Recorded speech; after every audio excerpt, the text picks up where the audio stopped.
Hey everybody, thanks for joining us today. My name is Kendall Morris with Risk 360. So excited to have you here for our webinar on everything you need to maintain your ISO 27701 program. I did want to direct you to the GoToWebinar control panel. In there, we do have a section for questions. If you have any questions during the webinar, feel free to drop them there. We'll have some time at the end of the webinar where we'll be answering those. Also in the chat section, we will be dropping some links and such throughout the webinar, so be sure to be monitoring that. But for now, I'll turn it over to Phil Brudney to kick us off. Great, thank you, Kendall. So welcome everyone, thank you for taking the time today. Excited to talk about everything you need to maintain your ISO 27701 program. So just to be clear, we're thinking today, a company, you're coming right off your first successful ISO 27701 certification. What comes next? So that is our agenda. We'll talk through how to maintain your program, some overall best practices, some annual and recurring activities per team on an ongoing basis, and how it works together, and how you can keep it all together. So let's jump right in. So, of course, as you know, Risk 360 does a lot of program implementations: ISO 27001, ISO 27701, ISO 9001. So these are really best practices we see across any ISO framework. So what do you need to be successful? Number one, leadership buy-in. So whatever the management system it is you're implementing, it's really about leadership's commitment to privacy, security, quality, continuity, whatever it is. In this case, privacy specifically built on top of your ISO 27001 program. Next, a dedicated owner who is accountable for the program. So the privacy program actually has to live with someone. Someone has to be given that responsibility and held accountable for making sure that all these things we're going to talk about are actually happening. Next, communication and meeting rhythms. So how to perform all these activities, how are people going to get on the same page? Who needs to get together to share information? What information needs to be shared? When is it going to be shared? That all enables you to actually keep track of the key activities for your program and make sure that they're taking place when they need to. So also spot check controls and understand recurring activities. We'll talk a lot about the recurring and ongoing activities, but an important piece of ISO is actually called out in Clause 9 is self-assessment of your program, so outside of your internal audit activities. So spot checking your controls to make sure that they're functioning as intended, identify any deficiencies, areas for improvement. So one thing we see that enables a lot of successful programs is using a GRC tool.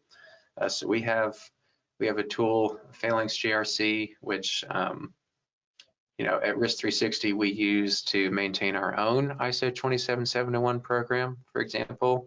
It allows us to track assessments related to our program, risks, vendors, and really tie security, privacy, and continuity together for us. So all of these are things we really see across any ISO framework, but certainly for ISO 27701 as well. They're all important to make sure that once you've established a program that it's able to function on an ongoing basis. All right, so first let's do a deep dive on governance. That was really the first point on the last page, is leadership buy-in, as well as your meeting cadences and program ownership. So leadership and governance.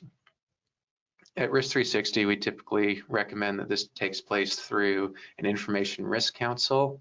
That is what we typically see our clients assign as the party really responsible for managing their ISMS and PIMS, or together an integrated management system.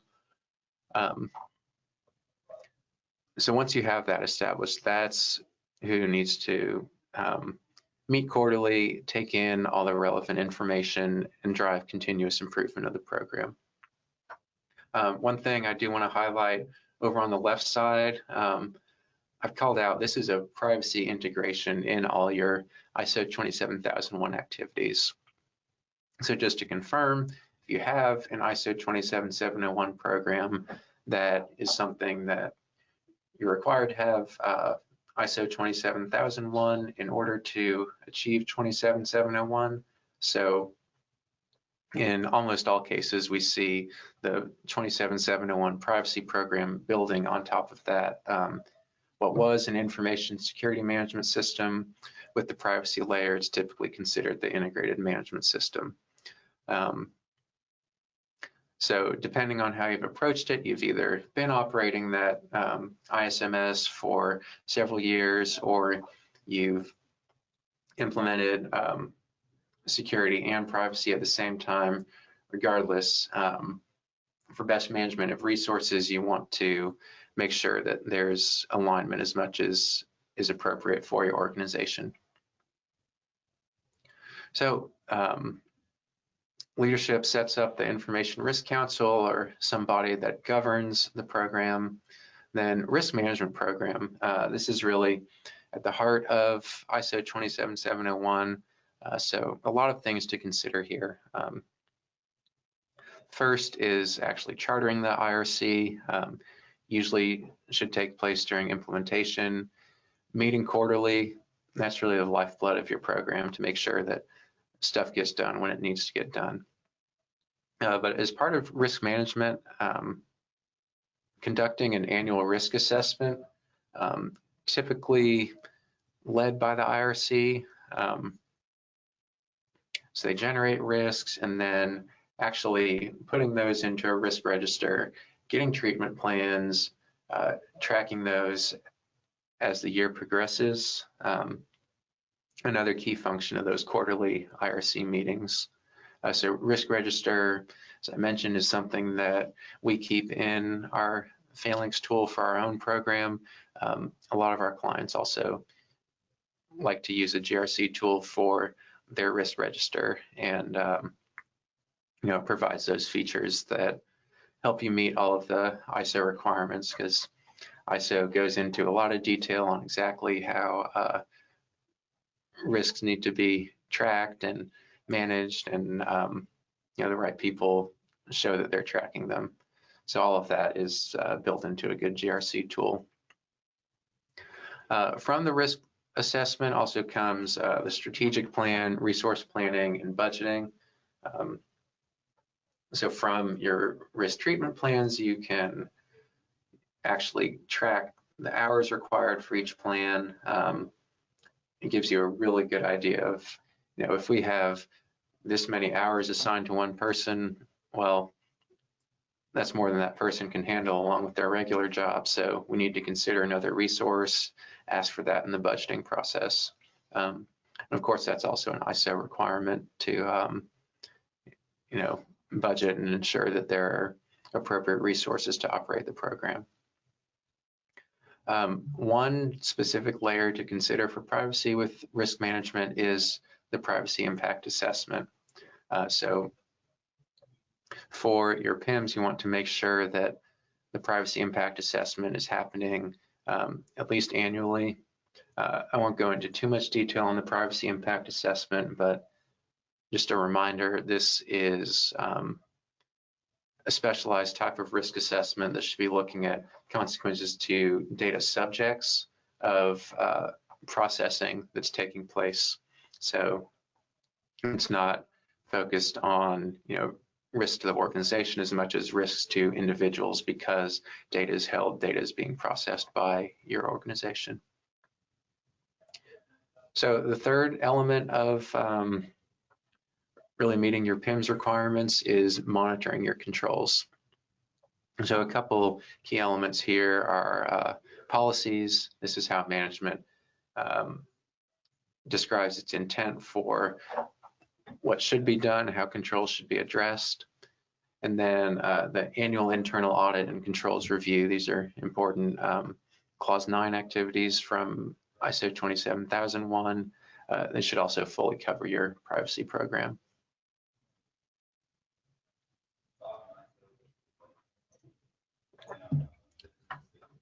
All right, so let's talk about specific teams and the activities that need to take place on an ongoing basis. So the first is legal. A lot of privacy falls with legal. The challenge there is if privacy just sits with legal and legal doesn't talk to anyone, then I won't say you can't keep your certification, but you're going to struggle to have an effective program if there's not good organizational communication. So I really consider that the #1 activity of legal is talking to the right people, getting the right people together to track what's happening within the business that can affect privacy and actioning, creating actions, following up on them whenever things are identified. So coordination as well as I call it evangelization. Legal or whoever's responsible for privacy really needs to be a champion for the program. Organizations function best when everyone understands that we have this privacy certification, privacy matters to us, and here's how you can help us with our privacy program. So I really see on an ongoing basis, legal should be out there talking about privacy, getting people excited,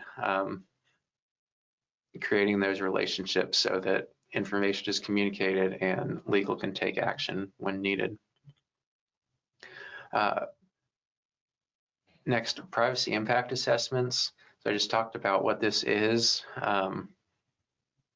So privacy impact assessments can take place just once a year, or they can take place often. What I'm thinking about here is when there are changes to your product, when there are new vendors, do they affect privacy in a significant way to actually require a privacy impact assessment? So you have some freedom to define exactly what triggers a privacy impact assessment, but it really should be something that takes place as frequently as major change is happening that can affect privacy. And legal should be coordinating those,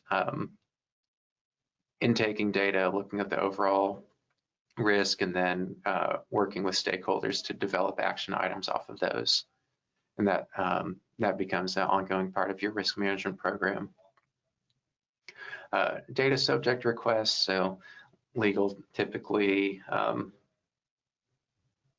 is at least accountable for this process. There might be teams that are doing more of the day-to-day, but legal determines how do requests need to be responded to, what are your timelines to meet regulatory requirements, and making sure that those actually are getting fulfilled in a timely manner.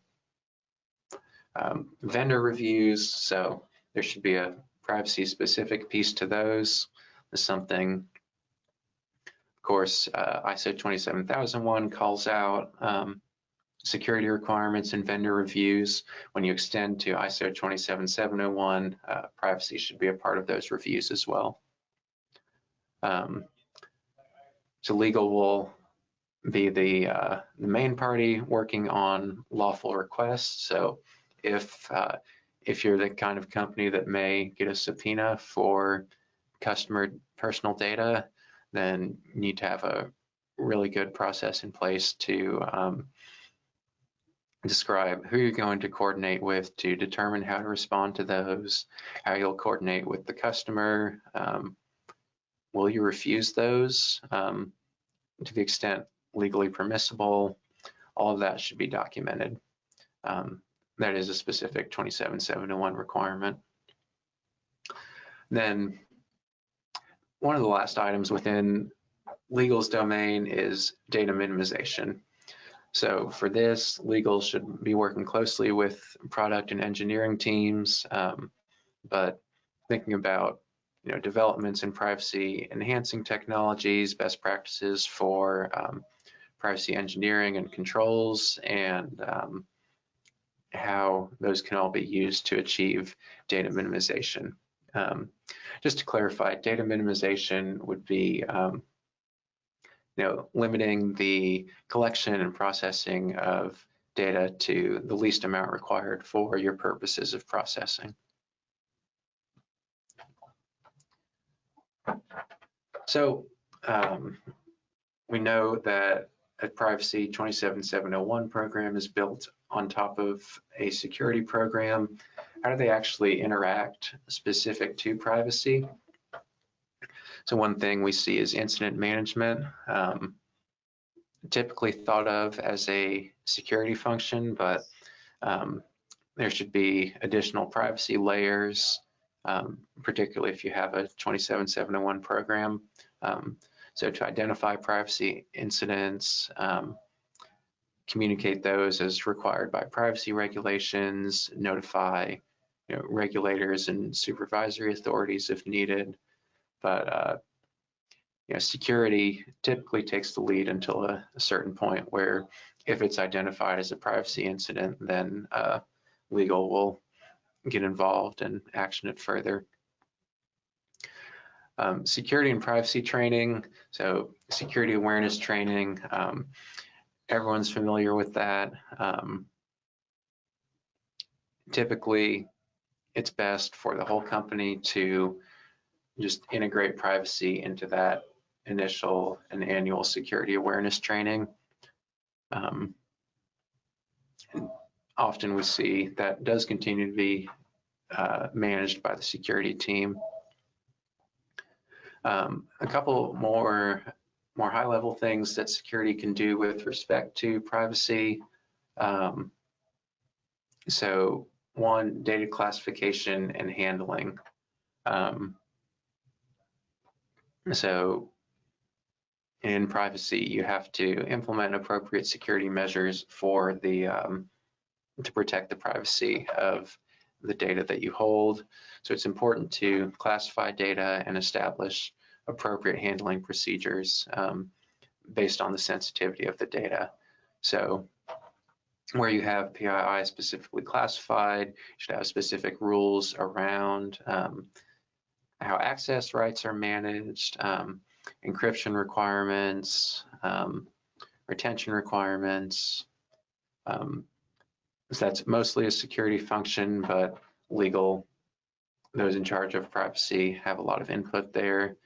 And then security does, apply those measures based on what's considered best practice for protecting the privacy of the data.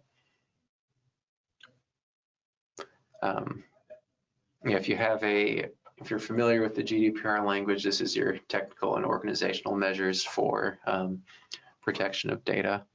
So security will really be responsible for implementing those once you've decided what those are. All right, so let's talk the product, engineering, and customer support teams. How do they contribute to the 27701 program? How do they help maintain privacy? So for product and infrastructure engineering, privacy engineering, it's really its own discipline. There's a lot of complexity and nuance to it, but to meet current best practices, to really protect privacy while processing a lot of data, it's important that these teams have an understanding of what privacy engineering is, what it could look like for our organization. So functionally, a lot of that is captured in achieving privacy by design. So we see that play out when changes are proposed for an organization,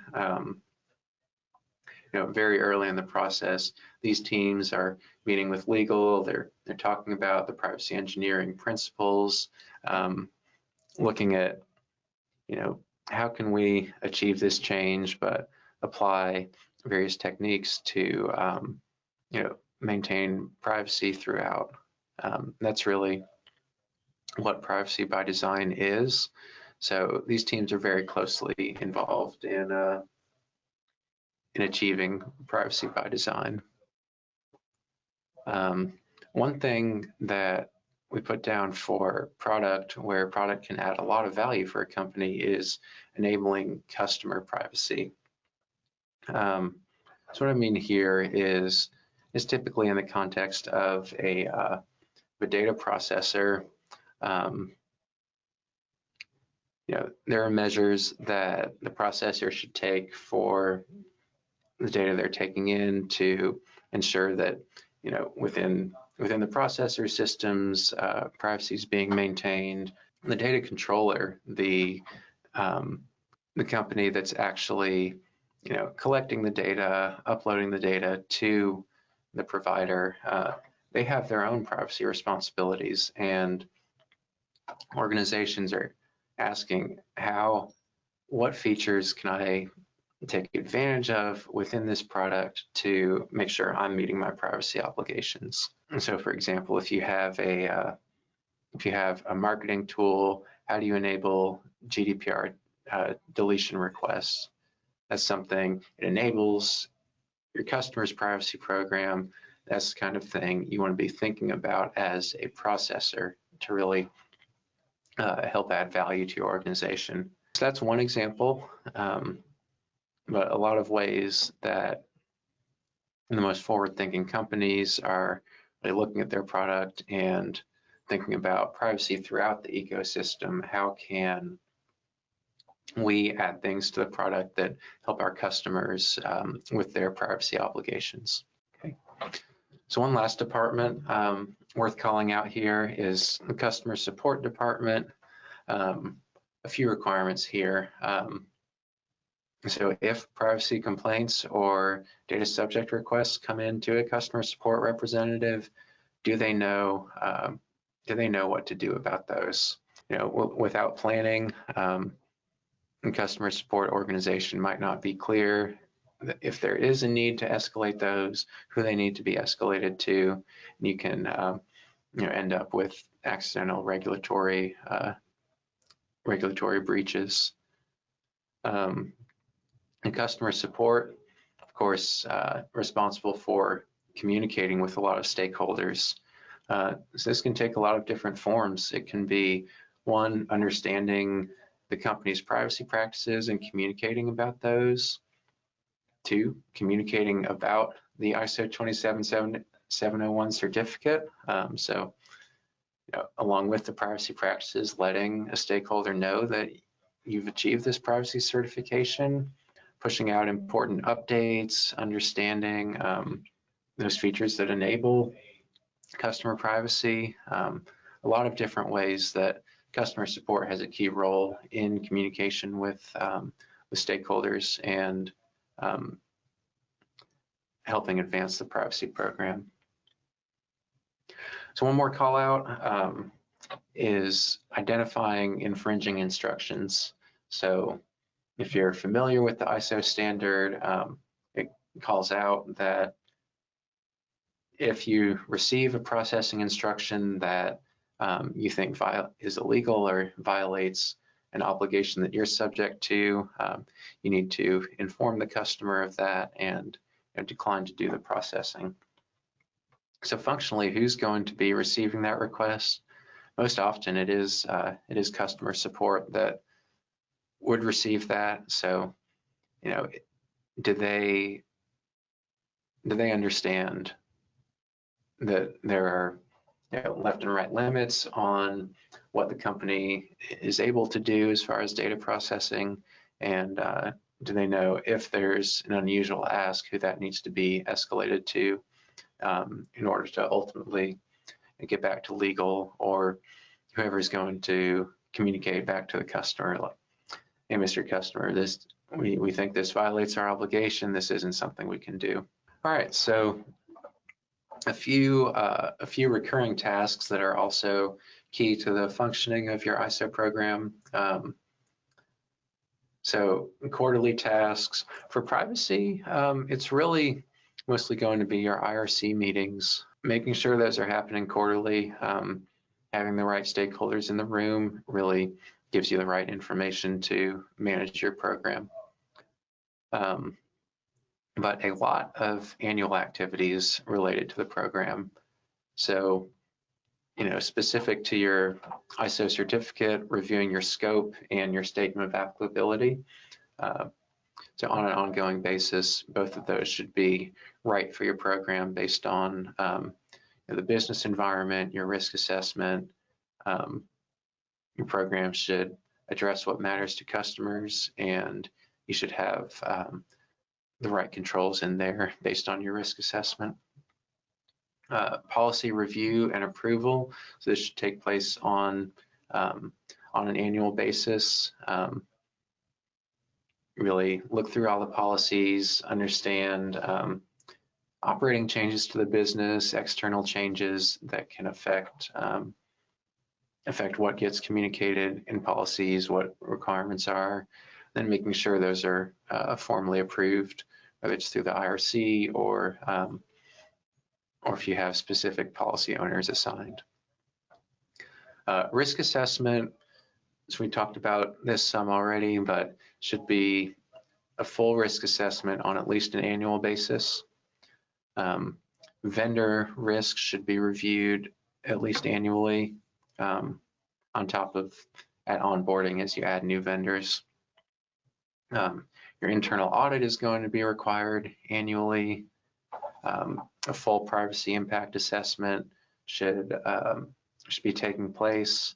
So as I mentioned, you'll have potentially changes throughout the year where you do a specific privacy impact assessment, but it's also important to zoom out, look at the full platform, your full product, and make sure whether it's, again, incremental changes or changes in the business environment, changes to the privacy regulatory environment,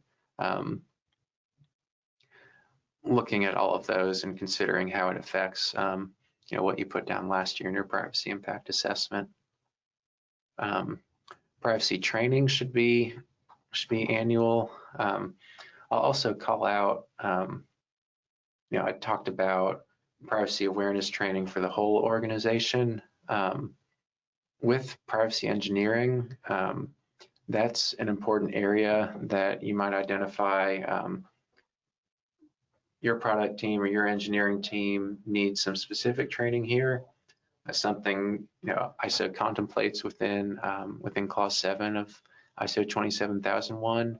So if there's a need around privacy engineering, identifying that and who the most important contributors who need that training are. Of course, you'll have your external audit. So when your certifying auditor comes in, verifies the program is still operating, you're still meeting all the ISO requirements. And a couple other things, reviewing the data inventory should take place at least annually. Hopefully it's really an ongoing process, but typically it's also worth a review once a year just to make sure that there's nothing that was missed along the way.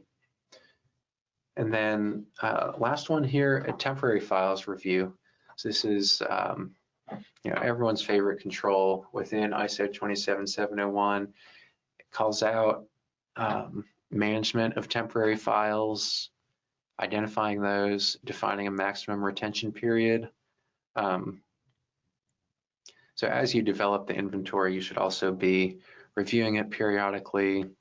Again, this makes sure nothing has changed intentionally or unintentionally, and that the inventory is still complete. Okay, so lastly, As I mentioned earlier, Risk 360 uses the Phalanx GRC platform. This is how we manage our 3 ISO certifications. Like I mentioned, it has features for assessments, self-assessments, risk registers, inventories, vendor reviews, all stuff that we use to manage our program. It's built by auditors. It's how we actually manage our program. So really a lot of robust features in there to help you maintain specifically an ISO program. So phalanxgrc.com, check it out, and our team would love to talk to you more about it. So with that, hopefully you guys have had a chance to submit questions along the way. Yeah, absolutely. Thank you so much, Phil. We did have a few questions come in, and so if you do have any questions that have come up, feel free to drop them in the questions section here in GoToWebinar. While you do that, we did have a couple come in, and so let's see. First off, Phil, when building the Information Risk Council, what other members should be included when considering 27701? So I guess that's kind of like above and beyond 27001. You're looking to add in privacy. Do you need to add some new members to that Information Risk Council? Yeah, that's a great question. I'd say one, making sure that legal is involved. So, to achieve 27001 and initially establish an IRC, legal is certainly a helpful stakeholder. I'd say it's really pretty much a must-have for 27701. Outside of that, you'll have security, of course. Should have people from the product organization. Those are the people that you're going to look to understand across the scope what's changing with respect to privacy, with respect to the processing of PII. So I'd say legal is really the one main change I would recommend. Again, I'd say it's about obtaining the right information in a timely manner about how PII is being processed and any changes in what's taking place. Maybe analytics, that's a department that might not be fully relevant to security, but they typically have the best visibility on, okay, we have data within our platform, what are we doing internally? And then as program managers, you're going to look at how that aligns with what's communicated to data subjects and whether it's in line with your stated purposes of processing, stated limitations around processing. Awesome. Another question here around privacy impact assessments. So what are the ISO 27701 requirements for a PIA? Is it a recurring activity or is it primarily just done as needed? Yeah. So 27701 actually calls it out in 2 places. One is within Clause 5 that describes the PIMS requirements. It kind of appends it to the risk assessment requirements. It says specifically for your risk assessment, you need to consider the risks to PII principles or data subjects around the processing taking place. So part of that can be captured through the risk assessment, but it's really looking for a privacy impact assessment. So since that's within Clause 5, aligning with the ISO 27001 requirements, we consider that an annual requirement. It also calls out within the the controller controls, Annex A, there's also a requirement around privacy impact assessment, and that there's there's a little more flexibility there, but based on the Clause 5 requirements, I would see it as an annual activity. And that's what we expect when we do audits. All right. One last question here. When looking at conducting vendor due diligence, what documentation should you look at to validate a vendor's privacy program? Yeah, this is a great question. So one would be asking if they have ISO 27701. If not, SOC 2 privacy is also a great start. So if they have a SOC 2 report that includes the privacy criteria, that's helpful. A few specific things you can look for. One would be asking for a privacy impact assessment. So if they've prepared a version that can be released to, released to the public or released under NDA, like that's very helpful for understanding their privacy practices and how they see themselves addressing privacy. A few other things you want to understand, data minimization. So does the data you're sending make sense for the processing that's going to take place? Is it the minimum required to perform that processing? Data retention, does it align with your standards and your requirements, your commitments to data subjects around retention? Yeah, those are probably some good areas to dig into that typically will give you a lot to think about if you request documentation around those. Awesome. Thank you. And then finally, Phil, if someone wants to go learn more about the privacy services we offer, look into working with Risk 360, where should they go? Yep. So risk360.com, we have a page around our privacy services. Risk 360 as it is at the bottom here. So with the number 3 in the middle, risk360.com. Our YouTube channel, we have playlists around all of the major frameworks that we deal with. So we have a lot of privacy content.